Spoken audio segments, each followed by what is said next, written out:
know what's great? When you have a writer friend that lives like 4 blocks away. Today, Beth and I are going to get together for some coffee and share what worked with us for marketing and that kind of stuff. So she doesn't know that I'm going to film this. So we'll see how that comes out.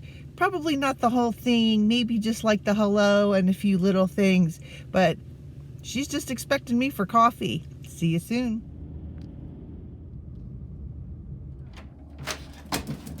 Hello, darling. Come on in. Sharing tips with your author friends is the best.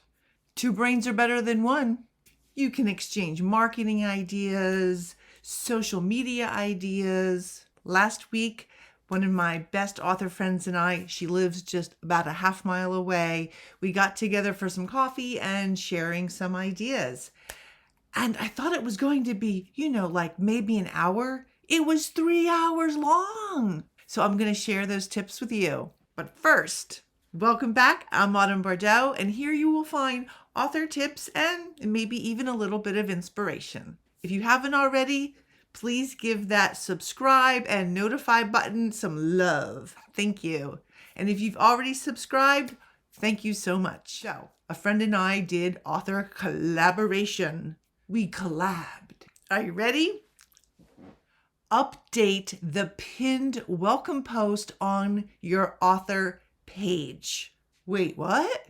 You don't have a pinned welcome post? Maybe that's another tip. My welcome post is a graphic that I make on PowerPoint that I pin to the top of my page. It just gives my genre, and my book covers are on there. You can also put appearances, interviews, and if you have a new release coming out or a sale. Change it out. I decided I'm going to try to change mine out once a month with each month. Keep it fresh. Keep the page alive. Second tip, update your Facebook author page. Not just the pinned post, which goes at the top, but keep that fresh. Post there first and then to your personal page. 3, my friend Beth created a catalog on her Facebook author page. Now, honestly, I tried and we tried. I don't know how she did it. I don't know if she knows how she did it. I couldn't do it. But what I do have is that little buy link at the top. And you click that and it goes right to my author page on Amazon with all of my books. So make sure that is on there as well.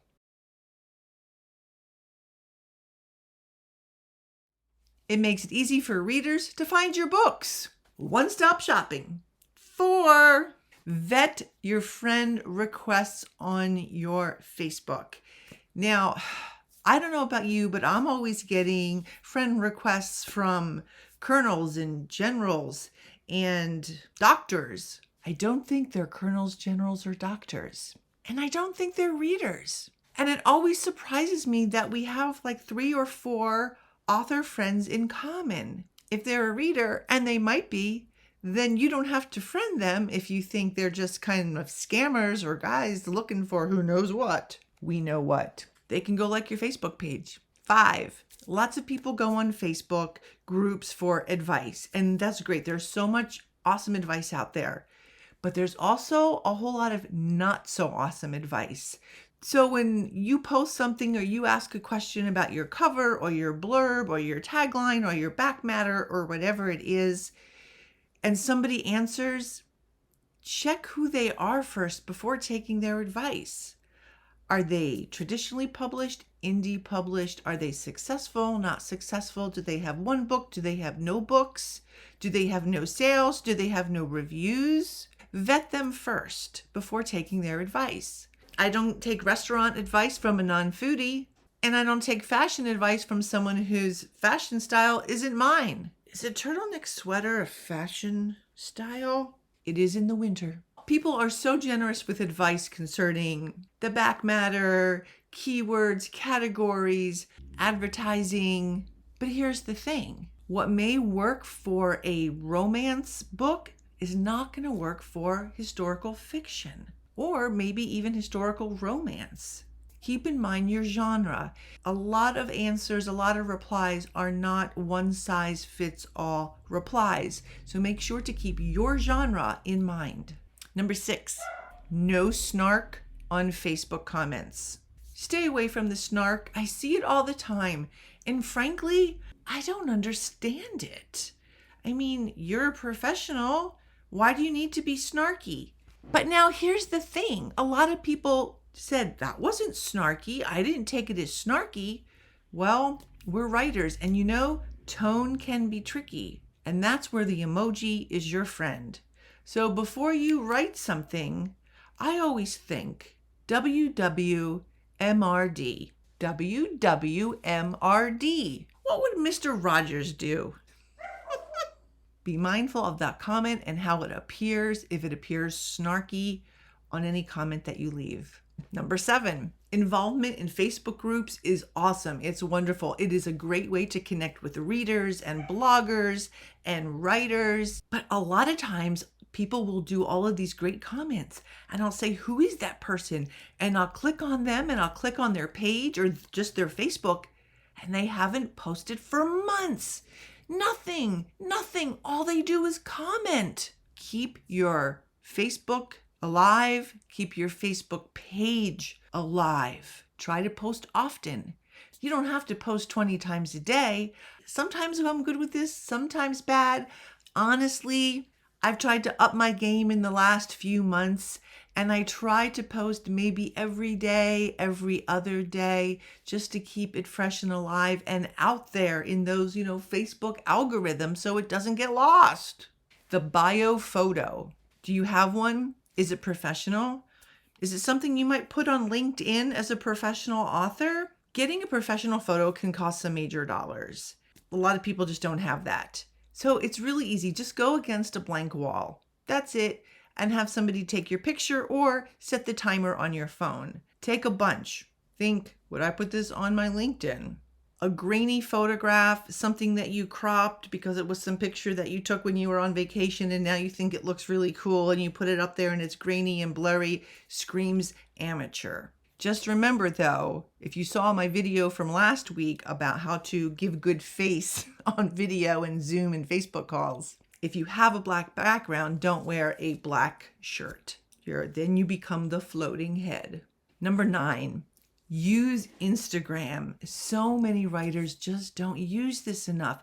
I get so many more likes and feedback on Instagram than I ever do on Facebook. The hashtags are great. You can hashtag different things as long as they're related to your photo or to your bio. Otherwise, I heard Instagram gives you a little demerit because they don't want people gaming the system. I was told by someone who is a marketing director and they do a lot on Instagram. When they opened up my Instagram feed, they said, you have way too many posts on your books. It's all buy my book, buy my book, buy my book. And it wasn't even buy my book. It was just photos of my book. He says, that's too much. People just get really bored of that. So I said, well, when can I post my book? Because really, that's why I'm on Instagram. He says, for every cover or something about your book, post 10 other pictures, a 1-to-10 ratio. Well, it was hard in the beginning because frankly, I was walking around going, I don't have any content. I sit around in the house all day. I'm reading a book. How many pictures can I take of that? In the back of my mind now, I always have content. What can I do for content?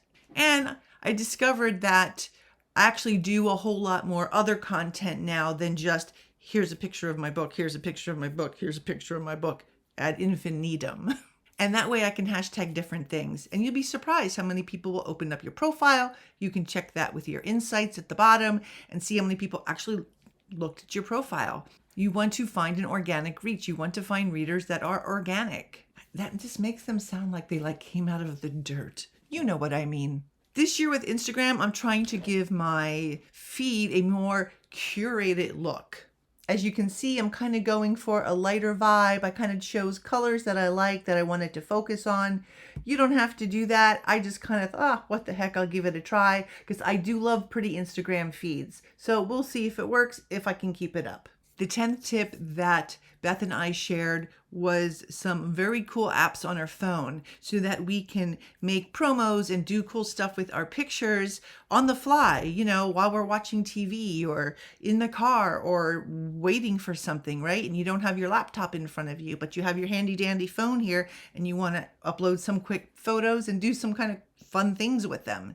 The 2 apps that we found that we really like, and by the way, this isn't sponsored or anything because frankly, I just don't have enough followers to sponsor anything like that, is PICCOLLAGE. You can do really fun things with backgrounds and write text. It's almost like a little mini PowerPoint where you could put things in. Free. You can also upgrade, but I'm still using free. My friend Beth upgraded. The other one is PIP Camera. All capital PIP Camera. That does some really cool things that you can just take your picture, slide it into some program, and it does like cool things with it, like a picture in the bottle and all of that kind of stuff. So also free. Also, I believe you can buy an upgrade if you like. I actually have 11 tips, but I'm going to stop now because the 11th tip is like gonna be a whole nother video next week. So I hope you will tune in for the 11th tip. So it's time to go. And what did we talk about? We discussed all sorts. You, our books, how fabulous our readers are. We had some great information about different apps to use for marketing. Absolutely. Stuff that you wouldn't believe you can do for free. It doesn't have to be expensive. There's ways and means. Right. And we shared Facebook groups and some other cool tips and tricks. We certainly did. And we drank a lot of coffee. We might as well just do it intravenously, really, hadn't we? Oh my God, right? I hope you like the tips. I hope you're like, I need to. And then add in whatever you need to do. That's it. I'll see you next week. And remember, writers, to dream, create, and embrace. Bye-bye.